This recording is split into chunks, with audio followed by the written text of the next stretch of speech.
بسم اللہ الرحمن الرحیم اللہم صلی علی سیدنا و مولانا محمد وعلی آلہ وصحبہ وبارک وسلم۔ اللہ رب العزت کا بے پایا شکر، اس کے محبوب علیہ الصلوۃ والسلام کی رحمت واسعہ کا تصدق بحمد اللہ تعالی۔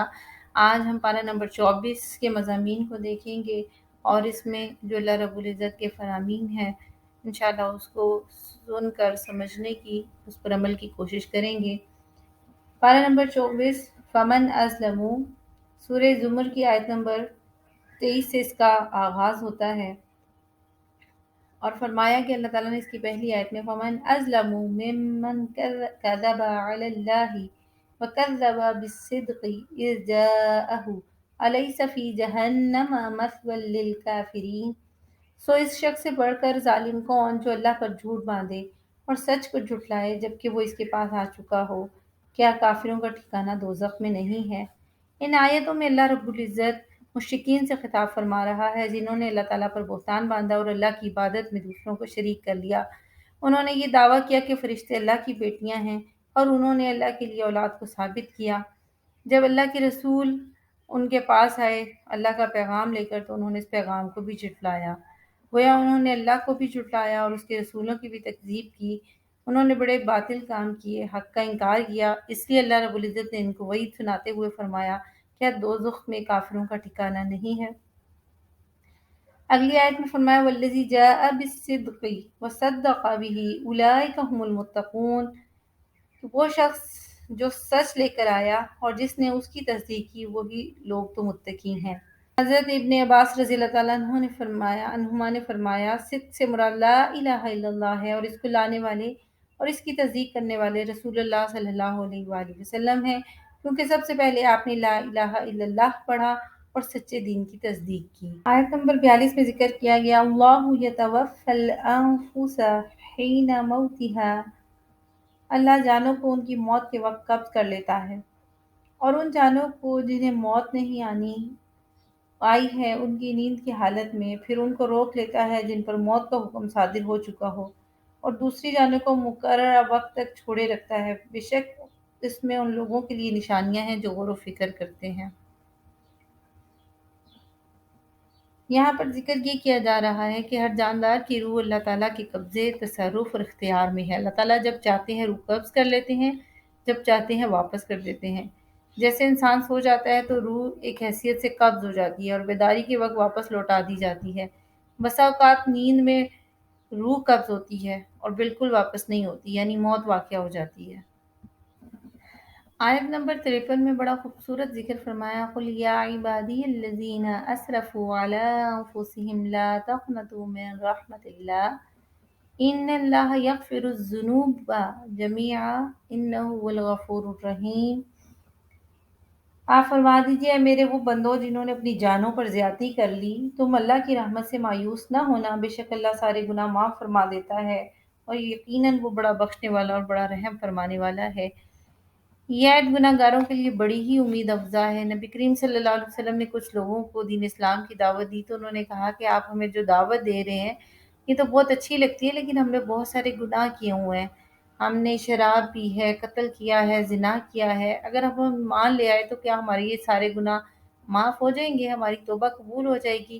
اس پر اللہ تعالیٰ نے یہ آیت نازل فرمائی کہ اللہ بڑے سے بڑا گناہ حتیٰ کہ کفر و شرک ہی کیوں نہ ہو اس کو بھی معاف کرتا ہے جب بندہ صدق کے دل سے توبہ کر لے، اس کے ماضی کے سارے گناہ معاف ہو جاتے ہیں، اس کی رحمت بہت وسیع ہے۔ آیت نمبر 7 میں قیامت کے دن کا ذکر کیا گیا اور وہ لوگ جنہوں نے جھوٹ بولا ان کے بارے میں ذکر کیا گیا کہ ان کے چہرے اس دن سیاہ ہوں گے، کیا تکبر کرنے والوں کا ٹھکانہ دوزخ نہیں ہے؟ اور وہ لوگ جنہوں نے پرہیزگاری اختیار کی ان کی کامیابی کے ساتھ اللہ انہیں نجات دے گا اور انہیں کوئی برائی نہیں پہنچے گی اور نہ وہ غمگین ہوں گے، کیونکہ اللہ تو ہر چیز کا خالق اور ہر چیز کا نگہبان ہے، اسی کے پاس زمین و آسمان کی ساری کنجیاں ہیں۔ آیت نمبر 68 میں ذکر کیا گیا وَنُفِخَ فِي الصُّورِ فَصَعِقَ مَن فِي السَّمَاوَاتِ وَمَن فِي الْأَرْضِ إِلَّا مَن شَاءَ اللَّهُ، اور سور پھونکا جائے گا تو سب لوگ جو آسمانوں میں ہیں اور جو زمین میں ہیں بے ہوش ہو جائیں گے سوائے اس کے جسے اللہ چاہے گا۔ ثُمَّ نُفِخَ فِيهِ أُخْرَىٰ، پھر اس میں دوسرا سور پھونکا جائے گا فَإِذَا هُمْ قِيَامٌ يَنظُرُونَ، سو وہ اچانک دیکھتے ہوئے کھڑے ہو جائیں گے۔ سور پھونکنے کی وجہ سے سب لوگ یہاں پر بے ہوش ہو جائیں گے، اس کا بتایا گیا۔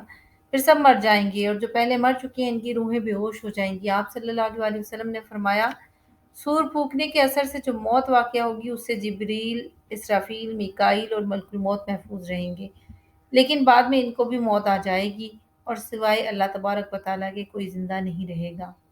آیت نمبر 71 میں ذکر کیا گیا، وَسِیقَ الَّذِینَ كَفَرُوا إِلَىٰ جَهَنَّمَ زُمَرًا، اور جن لوگوں نے کفر کیا وہ دوزخ کی طرف گروہ در گروہ ہانکے جائیں گے، حَتَّىٰ إِذَا جَاءُوهَا فُتِحَتْ أَبْوَابُهَا، اور جب یہاں تک کہ وہ اس جہنم کے پاس پہنچیں گے تو اس کے دروازے کھول دیے جائیں گے۔ اللہ تعالیٰ نے یہاں جہنم کا تذکرہ فرمایا کہ کفار کو جہنم کی طرف کھینچا جائے گا۔ جب جہنم کے پاس آئیں گے تو دروازے کھل جائیں گے۔ آگے جنت کے متعلق فرمایا کہ جب اہل جنت آئیں گے تو ان کے آنے سے پہلے جنت کے دروازے کھلے ہوئے ہوں گے۔ آیت نمبر 73 میں، وَسِیقَ الَّذِینَ اتَّقَوْا رَبَّهُمْ إِلَى الْجَنَّةِ زُمَرًا، اور جو لوگ اپنے رب سے ڈرتے رہے انہیں بھی جنت کی طرف گروہ در گروہ لے جایا جائے گا، حَتَّىٰ إِذَا جَاءُوهَا وَفُتِحَتْ أَبْوَابُهَا، اور جب وہ اس جنت کے پاس پہنچیں گے تو ان کے دروازے پہلے ہی کھولے جا چکے ہوں گے۔ وَقَالَ لَهُمْ خَزَنَتُهَا سَلَامٌ عَلَيْكُمْ طِبْتُمْ فَادْخُلُوهَا خَالِدِينَ، تو وہ ان سے وہاں کے نگران خوش آمدید کہتے ہوئے کہیں گے کہ تم پر سلام ہو، تم خوش و خرم رہو، سب ہمیشہ رہنے کے لیے اس میں داخل ہو جاؤ۔ یہاں پر بتایا گیا کہ ایک قید خانہ اور ایک مہمان خانہ ہوگا۔ قیدی کو جیل کی طرف لے کر جاتے ہیں تو دروازہ بند ہوتا ہے، اس کے پہنچنے پر دروازہ کھلتا ہے، جبکہ مہمان خانے کا طرز یہ ہوتا ہے کہ مہمان خانہ مہمان کی آمد سے پہلے کھولا جاتا ہے اور اس کے دروازے پر ویلکم کے لیے موجود ہوتے ہیں۔ آخری آیت میں ذکر کیا گیا، وَتَرَى الْمَلَائِكَةَ حَافِينَ مِنْ حَوْلِ الْعَرْشِ يُسَبِّحُونَ بِحَمْدِ رَبِّهِمْ، اے حبیب آپ فرشتوں کو عرش کے ارد گرد حلقہ باندھے ہوئے دیکھیں گے جو اپنے رب کی حمد کے ساتھ تسبیح کرتے ہوں گے، اور سب لوگوں کے درمیان حق و انصاف کے ساتھ فیصلہ کر دیا جائے گا اور کہا جائے گا، قیل الحمد للہ رب العالمین، کل حمد اللہ ہی کے لائق ہے جو تمام جہانوں کا پروردگار ہے۔ آگے سورہ مومن کا آغاز ہوتا ہے۔ سورہ مومن مکی ہے، اس کی آیات 85 ہیں اور اس کے رکوع 9 ہیں۔ اس سورت کا نام سورہ مومن بھی ہے اور سورہ غافر بھی ہے، اور اس سورت کی فضیلت یہ ہے کہ حضرت ابو ہریرہ رضی اللہ تعالیٰ عنہ روایت کرتے ہیں کہ جو شخص صبح اٹھ کر آیت الکرسی پڑھے اور حامیم تنزیل الکتاب من اللہ العزیز العلیم سے 2 آیتیں پڑھے، اس دن صبح و شام تک اس کی حفاظت کی جائے گی، اور اگر اس نے شام کو ان آیات کو پڑھا تو شام سے صبح تک اس کی حفاظت کی جائے گی۔ حضرت ابن مسعود رضی اللہ تعالیٰ عنہ نے فرمایا، الحوامیم قرآن کا دیباچہ ہیں۔ امام ابو عبید نے حضرت ابن عباس رضی اللہ تعالیٰ عنہما سے روایت کیا کہ ہر چیز کا ایک مغز ہوتا ہے اور قرآن کریم کا مغز الحوامیم ہے۔ الحوامیم یا الحامیم جو ہے یہ 7 صورتیں ہیں جن کے شروع میں حامیم آتا ہے، اور سورہ مومن سے اس صورت کا آغاز ہوتا ہے، اور یہ 7 صورتیں المؤمن ہے، حامیم سجدہ، شورى، زخرف، دخان، جاثیہ، احقاف۔ یہ صورتیں بڑی شان اور عظمت اور فضیلت والی ہیں۔ یہ صورت مکی ہے اور اس میں بھی باقی مکی صورتوں کی طرح عقیدہ توحید پر، رسالت پر بہت زیادہ زور دیا گیا ہے، اور اس کے بعد قیامت کے دن مشرکوں کا کیا حال ہوگا کہ وہ اپنے جرائم کا اعتراف کر لیں گے اور ان کی کوئی شفاعت نہیں ہوگی، اس کا ذکر کیا گیا۔ نبی کریم صلی اللہ علیہ وسلم کو اور اصحاب رسول صلی اللہ علیہ وسلم کو جو تکلیفیں پیش آ رہی ہیں تبلیغ دین کے معاملے میں اور دین پر ایمان لانے کے معاملے میں، تو ان کو صبر و استقلال کے ساتھ برداشت کرنے کے حوالے سے ذکر کیا گیا۔ سورت کے آغاز میں فرمایا، حامیم تنزیل الکتاب من اللہ العزیز الحکیم۔ حامیم حقیقی معنی اللہ اور اس کا رسول ہی بہتر جانتے ہیں، اس کتاب کا اتارا جانا اللہ کی طرف سے ہے جو غالب ہے، خوب جاننے والا ہے۔ غافر الذنب، وہ گناہوں کو بخشنے والا، وقابل التوب، اور توبہ قبول فرمانے والا، شدید العقاب، سخت عذاب دینے والا، ذی الطول، بڑا صاحب کرم ہے، لا الہ الا ہوا، اس کے سوا کوئی معبود نہیں، الیہ المصیر، اسی کی طرف سب کو لوٹنا ہے۔ آپ میں ذکر کیا گیا، الذین یحملون العرش ومن حولہ یسبحون بحمد ربہم، جو فرشتے عرش کو اٹھائے ہوئے ہیں اور جو اس کے ارد گرد ہیں وہ سب اپنے رب کی حمد کے ساتھ تسبیح کرتے ہیں۔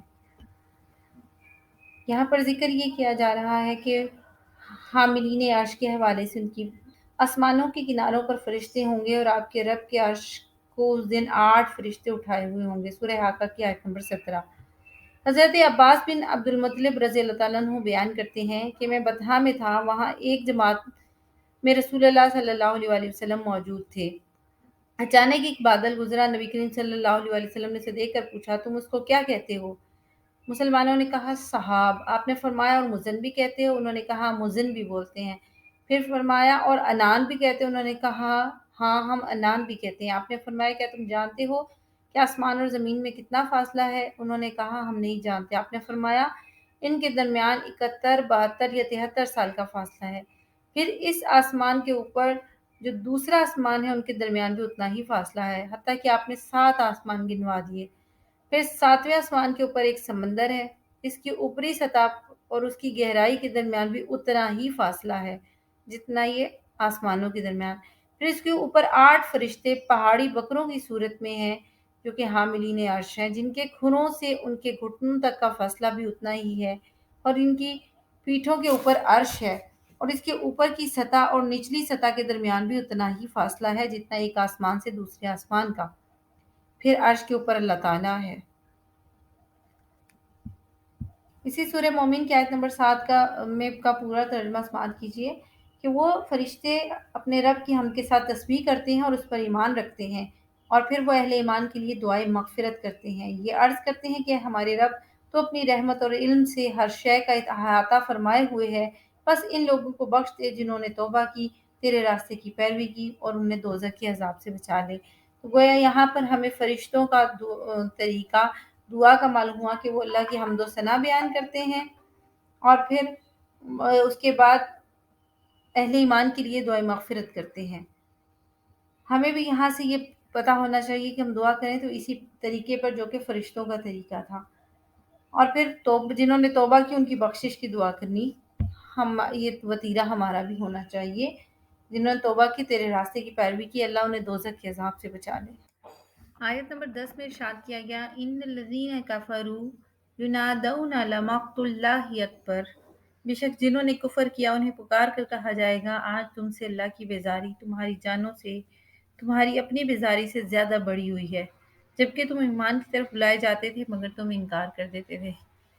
جن لوگوں نے کفر اختیار کیا تھا ان سے کہا جائے گا کہ جس قدر تم اپنے آپ سے اس وقت بیزار ہو رہے ہو، اللہ اس سے بھی زیادہ تم سے بیزار ہوتا تھا۔ جب تمہیں ایمان کی طرف بلاتا تھا تم انکار کر دیتے تھے۔ کفار جب جہنم میں داخل ہوں گے تو وہ اس وقت اپنے آپ سے نفرت کریں گے اور افسوس کریں گے کہ ہم نے کیا وجہ تھی کہ ہم نے کفر کا رستہ کیوں اختیار کیا دنیا میں۔ اور ان کے قیامت کے دن کفار کے اپنے اوپر غصے کی چند وجوہات یہ بھی ہوں گی کہ کفار قیامت کے دن جب وہ دوزخ کو دیکھیں گے تو انہیں اپنے اوپر غصہ آئے گا، اور پھر کافر سرداروں کے پیروکار اپنے سرداروں پر غصہ کریں گے کیوں انہوں نے ان کے شرک اور بت پرستی پر لگایا تھا، جس کی وجہ سے آج انہیں دوزخ میں عذاب ہو رہا ہے۔ نمبر 3، جب دوزخ میں ابلیس کافروں سے یہ کہے گا میں نے تم پر کفر کے لیے کوئی جبر نہیں کیا تھا سوائے اس کے کہ میں نے تو صرف تمہیں دعوت دی تھی کفر کی، تم نے میری دعوت کو قبول کیا، لہٰذا مجھے ملامت نہ کرو اپنے آپ کو ملامت کرو۔ تو اس وقت شدید کافروں کو اپنے اوپر غصہ آئے گا کہ انہوں نے کیوں ابلیس کی دعوت کو قبول کر لیا اور کیوں حق سے انحراف کیا۔ آیت نمبر 14 میں فرمایا گیا فَادْعُوا اللَّهَ مُخْلِصِينَ لَهُ الدِّينَ وَلَوْ كَرِهَ الْكَافِرُونَ، پس تم اللہ کی عبادت اس کی اطاعت اور بندگی کو خالص رکھتے ہوئے کیا کرو اگرچہ کافروں کو ناگوار ہی گزرے۔ رفیع الدرجات ذو العرش، درجات بلند کرنے والا مالک عرش، یلقی الروح من امرہ علی من یشاء، اپنے بندوں میں سے جس پر چاہتا ہے روح یعنی وہی اپنے حکم سے القا فرماتا ہے من عبادہ اپنے بندوں میں سے، لینذر یوم التلاق، تاکہ وہ لوگوں کو اکٹھا ہونے والے دن سے ڈرائے۔ اب یہاں پر ذکر کیا گیا روح کا، روح سے مراد یہاں پر وہی ہے، اس کی وہی سے تعبیر کرنے کی وجہ کیا ہے، اور اس دن ملاقات کریں گے تو قیامت کا دن کو ملاقات کا دن ہی قرار دیا گیا۔ لوگوں کی روحیں ان کے جسم سے منفصل اور الگ ہو جائیں گی، جب قیامت کی دن آئے گا تو روحوں کو دوبارہ ان کے جسموں میں ڈالا جائے گا، تو بچھڑی ہوئی روحوں کو اپنے جسموں سے اس دن ملاقات ہوگی۔ نمبر 2، اس کی وجہ یہ ہے کہ اس دن تمام مخلوق ایک دوسرے سے ملاقات کرے گی اور ایک دوسرے کے احوال سے واقف ہوگی، یعنی قیامت کے دن۔ پھر قیامت کے دن فرشتوں کو نازل کیا جائے گا اور فرشتوں کی انسانوں سے ملاقات ہوگی۔ نمبر 4، اس دن ہر انسان کو اس کے اعمال دکھائے جائیں گے، اس کا صحیفہ اعمال اس کے ہاتھ میں ہوگا اور ہر شخص اپنے عمل سے ملاقات کرے گا۔ نمبر 5، اس دن انسان اپنے رب سے ملاقات کرے گا، جیسا کہ قرآن مجید میں بہت جگہ پر ارشاد فرمایا گیا، سورہ کہف میں بھی فمن کان یرجو لقاء ربہ، بس جو شخص اپنے رب سے ملاقات کی امید رکھتا ہے۔ پھر سورہ احزاب میں فرمایا گیا جس دن وہ اللہ سے ملاقات کریں گے ان کا تحفہ سلام ہوگا۔ ذکر کیا کہ یہ وہ دن ہے جس میں حضرت آدم علیہ السلام اپنی تمام اولاد سے ملاقات کریں گے۔ بتایا گیا قیامت کے دن وہ دن ہے جس میں ہر انسان اپنے اعمال کی جزا یا سزا سے ملاقات کرے گا۔ آیت نمبر 23 اور 24 میں ذکر کیا گیا وَلَقَدْ أَرْسَلْنَا مُوسَىٰ بِآيَاتِنَا وَسُلْطَانٍ مُّبِينٍ، اور بے شک ہم نے موسیٰ کو اپنی نشانیاں اور واضح دلیل کے ساتھ بھیجا، إِلَىٰ فِرْعَوْنَ وَهَامَانَ وَقَارُونَ فَقَالُوا سَاحِرٌ كَذَّابٌ، فرعون اور حامان اور قارون کی طرف تو وہ کہنے لگے یہ جادوگر ہے، بڑا جھوٹا ہے۔ موسیٰ علیہ السلام کو اللہ تعالیٰ کی طرف سے جو معجزات اور دلائل دیے گئے تھے اور آپ نے وہ دے کر اللہ نے حکم دیا کہ فرعون، حامان اور قارون کے پاس دعوت دین دینے کے لیے جائیں۔ جب لوگ ایمان لانے لگے تو فرعونیوں نے تجویز پیش کی کہ ان کے ایمان لانے والے مردوں کو قتل کر دو، ان کی عورتوں کو زندہ رکھو تاکہ انہیں لونڈیاں بنا کر ان سے خدمت لیں۔ قتل کرنا یا تو اس وجہ سے تھا کہ نسل نہ بڑھے یا اس وجہ سے تھا کہ یہ لوگ ڈر جائیں اور ایمان نہ لائیں۔ وقال فرعون ذرونی اقتل موسیٰ ولیدع ربہ، مجھے چھوڑ دو، میں موسیٰ کو قتل کر دوں، اسے چاہیے کہ اپنے رب کو بلا لے۔ یہاں پر ذکر کیا جا رہا ہے کہ موسیٰ علیہ السلام کو فرعون جو تھا وہ قتل کرنا چاہتا تھا، لیکن اس کے ساتھی جو تھے وہ اس کو منع کرتے رہے، اس لیے کہ کہیں کچھ لوگ ایسے تھے فرعون کے ساتھی جنہیں یقین تھا کہ موسیٰ علیہ السلام اللہ کے سچے نبی ہیں، اور اس لیے وہ اس کو قتل کرنے سے منع کرتے رہے۔ دوسری وجہ یہ تھی فرعون کے ساتھیوں نے کہا کہ تم موسیٰ کو قتل کر دو گے، وہ تو معمولی سے جادوگر ہیں، لیکن لوگ یہ سمجھیں گے تم نے اس لیے قتل کیا کہ وہ حق پر تھے۔ اور تیسری وجہ یہ تھی کہ جو فرعون کے ساتھی تھے حکومت میں، انہوں نے کہا کہ ابھی فرعون موسیٰ کے معاملے میں الجھا ہوا ہے اور ہم اپنی منمانی کر رہے ہیں، اگر یہ موسیٰ کو قتل کر دے گا اور اس مہم سے فارغ ہو گیا تو توجہ ہماری طرف آ جائے گی۔ یہ وجوہات ہو سکتی ہیں۔ پھر آگے موسیٰ علیہ السلام نے دعا فرمائی، آیت نمبر 27 میں اس کا ذکر ہے وَقَالَ مُوسَىٰ إِنِّي عُذْتُ بِرَبِّي وَرَبِّكُم مِّن كُلِّ مُتَكَبِّرٍ لَّا يُؤْمِنُ بِيَوْمِ الْحِسَابِ، موسیٰ نے کہا میں اپنے رب اور تمہارے رب کی پناہ لے چکا ہوں ہر متکبر شخص سے جو یوم حساب پر ایمان نہیں رکھتا۔ یہاں موسیٰ علیہ السلام نے دعا فرمائی اور ان کی دعا کی چند نکات ہیں۔ حضرت موسیٰ علیہ السلام کے دعا کا معنی یہ ہے کہ دشمن کی شر سے صرف اللہ کی پناہ میں آ کر ہی نجات ملتی ہے۔ دوسرا یہ کہ موسیٰ علیہ السلام کی اس دعا سے یہ بھی معلوم ہوا کہ جس طرح مسلمان قرآن مجید پڑھنے سے پہلے اعوذ باللہ من الشیطان الرجیم اللہ کی پناہ میں آ کے شیطان کے وسوسوں سے خود کو محفوظ کر لیتے ہیں، اس طرح سے حضرت موسیٰ علیہ السلام کی دعا سے بھی ہمیں چیز ملتی ہے۔ پھر اس کے بعد حضرت موسیٰ علیہ السلام نے فرمایا میں اپنے اور تمہارے رب کی پناہ میں ہوں، گویا بندے کو کہنا چاہیے کہ اللہ تعالیٰ نے ہی مجھے اور تمہیں ہر شر سے محفوظ رکھا ہے، ہر خیر تک پہنچایا ہے، ہمیں بے شمار نعمتیں عطا کی ہیں۔ پھر موسیٰ علیہ السلام نے فرمایا میں اپنے اور تمہارے رب کی پناہ میں ہوں، تو اپنی قوم کا ذکر فرمایا۔ یہ انہوں نے اپنی قوم کو ترغیب دی کہ وہ بھی ہر شر اور مصیبت میں صرف اللہ تعالیٰ کی پناہ طلب کریں۔ جب موسیٰ اور ان کی قوم سب مل کر اللہ کی پناہ طلب کریں گے، جب تمام نیک اور پاک روحیں مل کر ایک دوسرے کے مطلوب کی دعا کریں گی تو اس دعا میں قبولیت کی تاثیر زیادہ ہوگی۔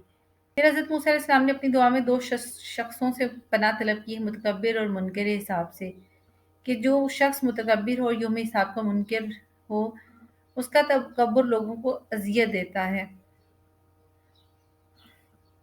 فرعون نے جب کہا موسیٰ کو قتل کرنے دو مجھے اور موسیٰ کو چاہیے کہ وہ اپنے رب سے دعا کرے، اس نے مذاقاً کہا تھا کہ دعا کرے اپنے لیے اپنے ساتھ، تو موسیٰ علیہ السلام نے اپنے لیے اور اپنے ساتھیوں کے لیے دعا کی، یعنی بتا رہے ہیں کہ جس چیز کا تو مذاق اڑا کے کہہ رہے ہیں نا، حقیقت میں اسلام دین وہی ہے۔ میں اپنے رب سے دعا کرتا ہوں کہ وہ مجھ سے تیرے شر کو دور کرے، اور قریب تو دیکھ لے گا کہ میرا رب کس طرح تجھ پر قہر فرماتا ہے اور کس طرح مجھ کو غلبہ عطا فرماتا ہے۔ حضرت عبداللہ بن قیس رضی اللہ تعالیٰ عنہ روایت کرتے ہیں کہ نبی کریم صلی اللہ علیہ وسلم کو جب کسی قوم سے خطرہ ہوتا تو آپ یہ دعا فرماتے اللہم انا نجعلک فی نحورہم ونعوذ بک من شرورہم، اے اللہ ان کے مقابلے میں ہم تجھ کو لاتے ہیں اور ان کے شر اور فساد سے تیری پناہ میں آتے ہیں۔ مسند احمد جلد چہارم اور صفحہ نمبر 415 پر یہ حدیث پاک درج ہے۔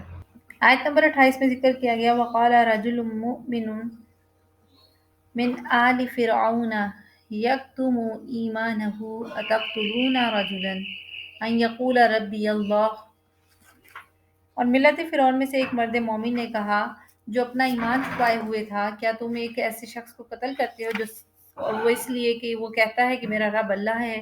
وہ تمہارے پاس تمہارے رب کی طرف سے واضح نشانیاں لے کر آیا، اور اگر بالفرض وہ جھوٹا ہے تو اس کے جھوٹ کا بوجھ اسی پر ہوگا، اور اگر وہ سچا ہے تو جس قدر عذاب کا وہ تم سے وعدہ کر رہا ہے تمہیں پہنچ کر رہے گا۔ بے شک اللہ اسے ہدایت نہیں دیتا جو حد سے گزرنے والا سراسر جھوٹا ہو۔ یہاں پر ایک رجل مومن جو ہے اس کے بارے میں ذکر کیا جا رہا ہے۔ فرعون جو تھا حضرت موسیٰ علیہ السلام کو عیاذ باللہ قتل کرنا چاہتا تھا، تو فرعون ہی کے خاندان کا ایک بندہ کہا جاتا ہے کہ اس کے چچا زاد تھا، وہ اٹھا اور اس نے اپنا ایمان جو چھپایا ہوا تھا اس نے فرعون اور آل فرعون کو سمجھانے کی کوشش کی کہ یہ جو مومن شخص ہے تم اس کو قتل کیوں کرنا چاہتے ہو؟ وہ تو یہ کہتا ہے کہ میرا رب اللہ ہے، اور واضح دلائل وہ تمہارے سامنے رکھ رہا ہے۔ اگر وہ جھوٹ بولتا ہے تو جھوٹ کا وبال تم کو پہنچے گا، اگر وہ سچ بول رہا ہے تو پھر تم اپنے اوپر بہت بڑا عذاب پاؤ گے۔ نمبر 51 میں ذکر کیا گیا اِنَّ لَنَنصُرُ رُسُلَنَا وَالَّذِينَ آمَنُوا فِي الْحَيَاةِ الدُّنْيَا وَيَوْمَ يَقُومُ الْأَشْهَادُ۔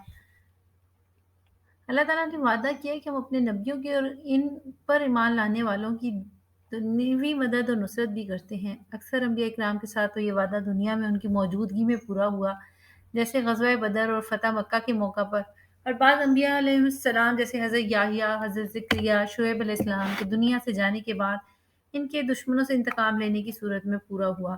یہ کفار کو یا تو تباہ و برباد کر دیا گیا یا مغلوب کر دیا گیا، اور آخرت میں انبیاء کرام علیہم السلام مومنین کے لیے مدد اور نصرت کا خصوصی وعدہ ہے۔ آیت نمبر 55 میں ذکر کیا گیا فَاصْبِرْ إِنَّ وَعْدَ اللَّهِ حَقٌّ وَاسْتَغْفِرْ لِذَنبِكَ وَسَبِّحْ بِحَمْدِ رَبِّكَ بِالْعَشِيِّ وَالْإِبْكَارِ۔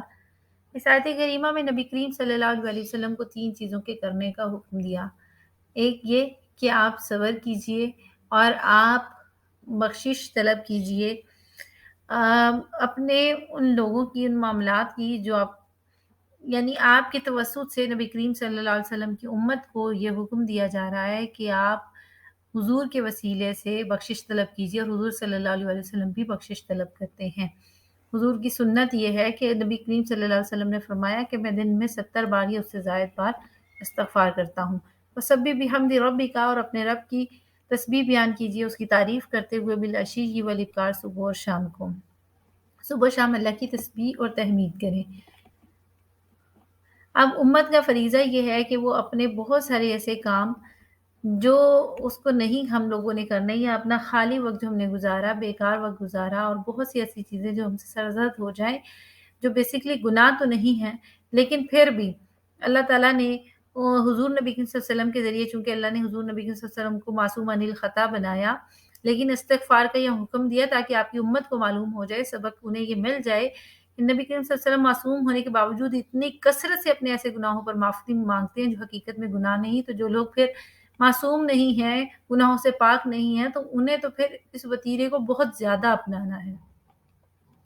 آیت نمبر 61 میں ذکر کیا گیا اللہ الذی جعل لکم اللیل لتسکنوا فیہ والنہار مبصرا۔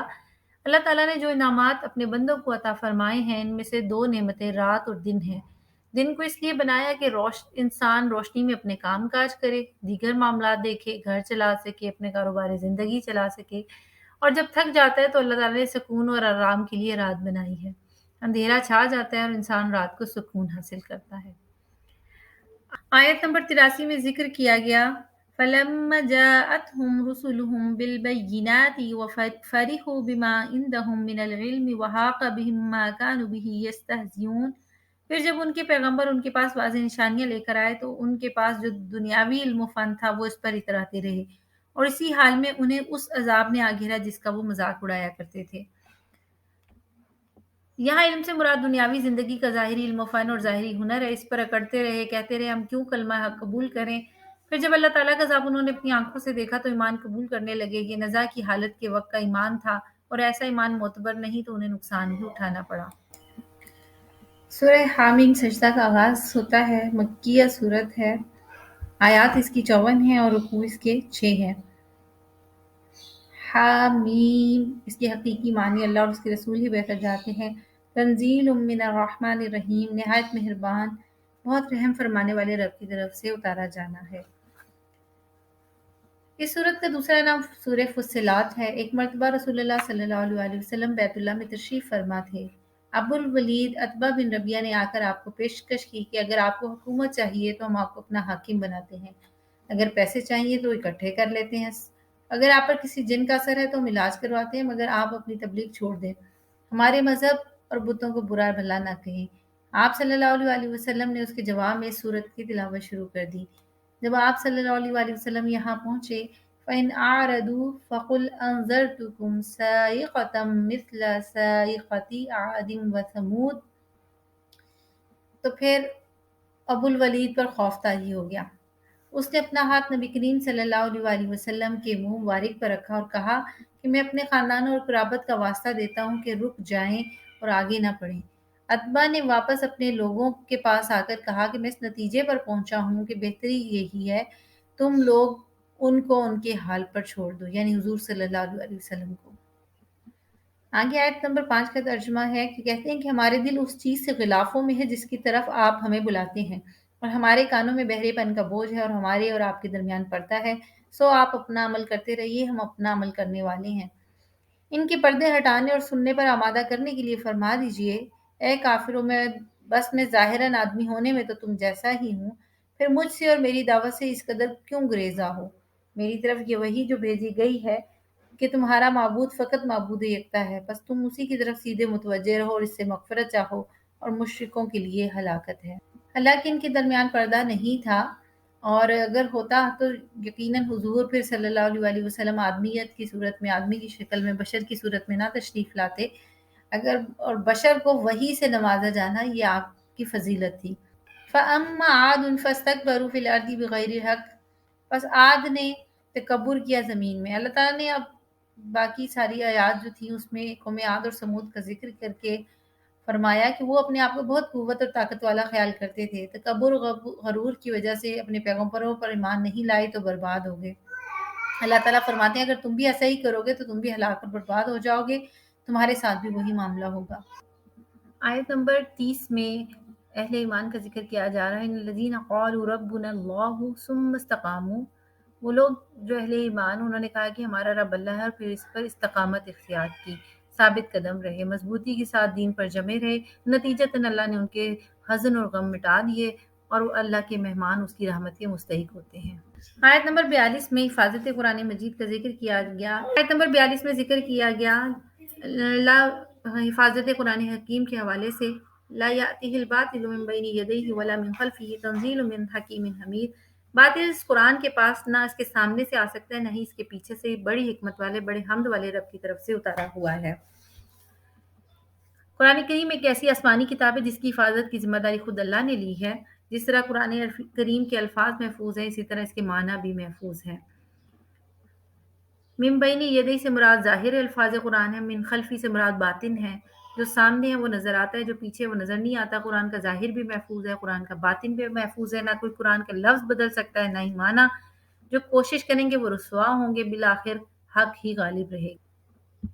آیت نمبر 44 میں قرآن پاک کی فصاحت، بلاغت اور اس کو نبی کریم صلی اللہ علیہ وسلم پر نازل کرنا، اس کے فصیح و بلیغ ہونے کے حوالے سے ذکر کیا گیا، فرمایا گیا، اور اگر ہم اس کتاب کو عجمی زبان کا قرآن بنا دیتے تو یقیناً یہ کہتے کہ اس کی آیتیں واضح طور پر بیان کیوں نہیں کی گئی، کیا کتاب عجمی ہے اور رسول عربی ہے؟ اس لیے محبوب مکرم ہم نے قرآن بھی آپ ہی کی زبان میں اتار دیا، فرما دیجئے وہ قرآن ایمان والوں کے لیے ہدایت بھی ہے، شفا بھی ہے۔ جو لوگ ایمان نہیں رکھتے ان کے کانوں میں بہرے پن کا بوجھ ہے، ان کے حق میں نابینا پن بھی ہے، گویا وہ لوگ کسی دور کی جگہ سے پکارے جاتے ہیں۔ تو معلوم ہوا یہ کتاب فصیح بھی ہے، بلیغ بھی ہے، اور نبی کریم صلی اللہ علیہ وسلم جو ہے اس پر نازل کی گئی انہی کی زبان میں۔